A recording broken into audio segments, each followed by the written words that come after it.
Welcome to Is This Working? A column about the future of work through the lens of gender. That's a question many workers, particularly women, are asking nearly 2 years into a pandemic that has strained many systems to their breaking point, laid bare long-standing inequities, and prompted people to reevaluate what they want and need from work. Earlier this week, we looked at the burgeoning corporate response to abortion restrictions in the U.S., including a smattering of declarations specifically tied to the near-total abortion ban Texas enacted last fall, as well as how defenders of abortion rights are pushing corporate America to act. But we also wanted to know what some individual companies are doing to anticipate the potential fall of Roe v. Wade, which has far-reaching implications. I think what we saw in Texas is kind of a dry run for what companies are going to have to grapple with on a national level, Jen Stark, the Senior Director of Corporate Strategy at the Terra Health Foundation, said of the dozens of states poised to enact abortion restrictions if the Supreme Court rules in Mississippi's favor. Stark added, the corporate response behind the scenes is growing, with the Supreme Court decision booming this year and state-level restrictions advancing in states like Florida and Ohio. Companies are comparing notes on how they're preparing to help workers offset additional travel costs for seeking abortions, including as part of existing programs that help workers travel for medical needs, ensuring comprehensive insurance coverage for contraception and abortion, wrestling with their vulnerability to and impact of state restrictions, and communicating policies to employees, she said.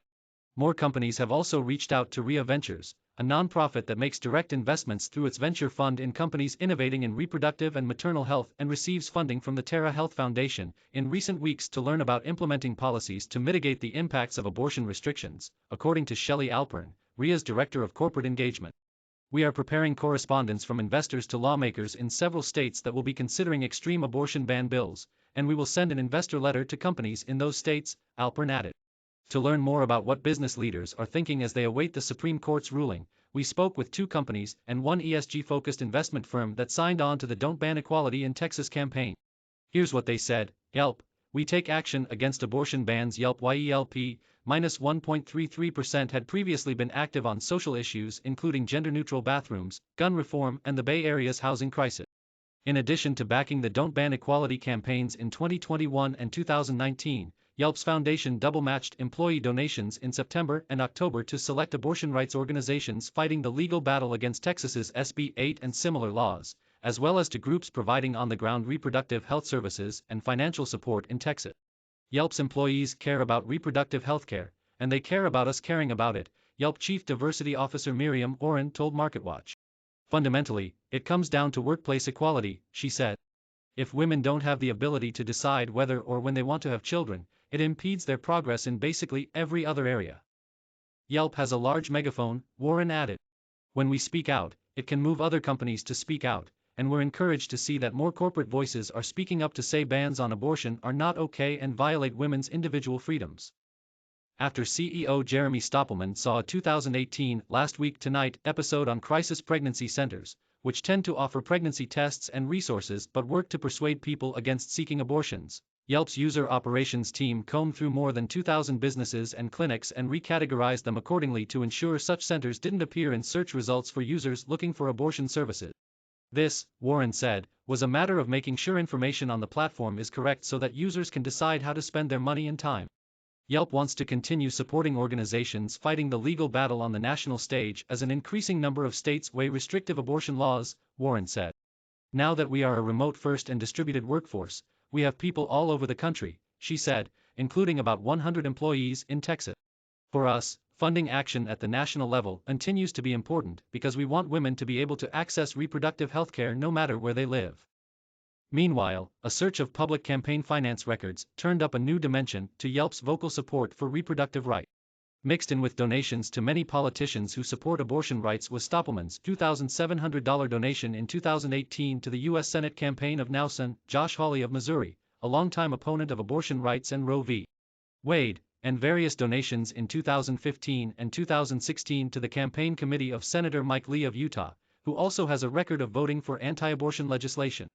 Related, Facebook, Google, Amazon and more marked Black History Month with fanfare. After donating to lawmakers who blocked voting rights bills, the Yelp Incorporated PAC has also donated money to some conservative politicians who oppose abortion rights, including Senator Ted Cruz of Texas, Representative Darrell Issa of California and Representative Kathy McMorris Rodgers of Washington.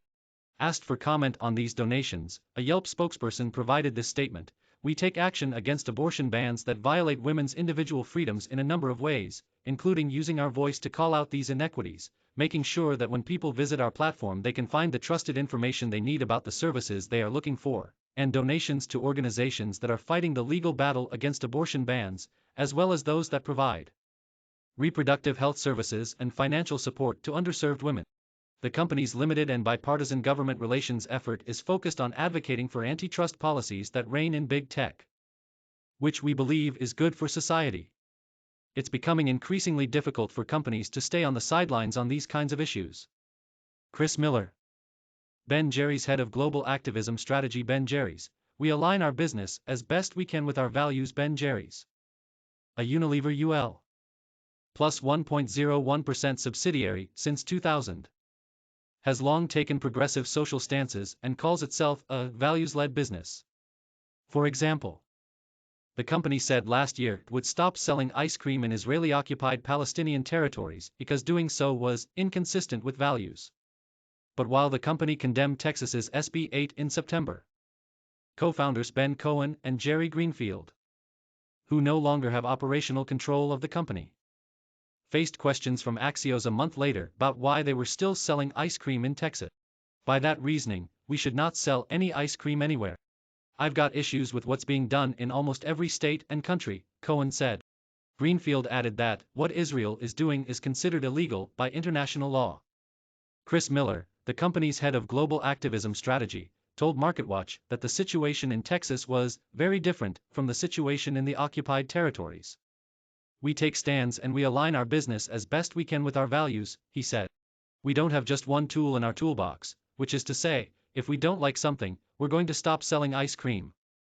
Miller said it was important for corporations to continue to speak out on abortion access. He added that Ben Jerry's would continue to stand with other companies, publicize its stance in online posts and provide opportunities for fans of the brand to contact legislators. The company is watching the court cases closely, Miller added. It also supports the Women's Health Protection Act, which would enshrine abortion rights in federal law, as well as Vermont's Reproductive Liberty Amendment, which supporters say would protect reproductive rights like abortion and contraception in the state constitution. It's becoming increasingly difficult for companies to stay on the sidelines on these kinds of issues, he said. I think we're going to see more of this, not less. As for employees' access to abortion services, Miller said the company's healthcare plans consider both elective and therapeutic abortion to be covered benefits. The company's scoop shops are independently owned and operated franchises that manage their own benefit. Ben Jerry's corporate staff are for the most part based in Vermont, where abortion policy skews supportive. We are a part of the cultural and political debate on these issues, and will continue to play that role, Miller added. We believe that low-income women and women of color will be disproportionately harmed by this kind of legislation, and as a company deeply committed to issues of racial equity and gender equity, we believe this is a big problem. Trillium Asset Management, you're going to have difficulty retaining employees' access to reproductive rights is going to start becoming more of a competitive issue for companies, in a similar vein to healthcare benefits overall, says Jonas Krohn, the Chief Advocacy Officer of Trillium Asset Management PPT, -0.55%. An investment firm that engages companies in its portfolios to improve their environmental, social and corporate governance practices. If you're a company that is in every state in the union and 40% of those states have very strict laws against access to abortion, you're going to have difficulty retaining employees or attracting employees to move to those states if you don't have a robust set of policies, he said. Trillium, which manages about $5 billion in assets, recently, filed its first shareholder proposal on reproductive rights in coordination with RIA Ventures. The proposal, filed at TJ Maxx and Marshall's parent TJX Companies TJX, plus 0.40%, requests that the company issue a public report before December 31, detailing any known and any potential risks and costs to the company caused by enacted or proposed state policies severely restricting reproductive rights, and detailing any strategies beyond litigation and legal compliance that the company may deploy to minimize or mitigate these risks. As with the patchwork of healthcare access in the U.S. more broadly, the lack of a national approach to guaranteeing abortion access means employers end up filling the gap, Krohn said. The best solution here is really a public policy solution at the federal level, Krohn said. In the absence of that, we need to do the best we can within the limitations that exist to support people who need to exercise their reproductive rights. We know abortion restrictions predominantly affect lower-wage workers, predominantly women of color, who already face compounded barriers when it comes to health equity. Jen Stark, Senior Director of Corporate Strategy at the Terra Health Foundation. Just one lever that we have. You might be wondering whether efforts by some companies with largely white-collar workforces to ensure their employees' access to reproductive health care will actually change much for lower-income workers who don't work for those companies, have fewer resources to travel, and are likely to be disproportionately impacted by restrictive abortion laws. This is a point multiple sources echoed in interviews. Braden King, a Northwestern University professor who studies the impact of social movements on corporate social responsibility, wondered if companies with employees at different extremes of the pay scale would provide the same reproductive health benefits to employees at every pay level, or only to those at the top. Stark noted that top talent will always be able to find access to the care that they need, despite the logistical burdens. We know abortion restrictions predominantly affect lower-wage workers, predominantly women of color, who already face compounded barriers when it comes to health equity and other supports that affect how they are able to show up at work, she said. Rhea Ventures CEO Erica Seth Davies, for her part, noted that the best practices mentioned previously in this column should apply, not just to the tech companies and the white-collar jobs, but also to large national retailers that employ many lower-wage workers. At least one piece of the solution, she added, is shareholder advocacy and corporate engagement to challenge the passage of restrictive state abortion laws and encourage the passage of federal legislation like the Women's Health Protection Act. It requires the voices and it requires the lived experiences of women to really bring the significance of the problem to the fore. We can't do this absent that, she said.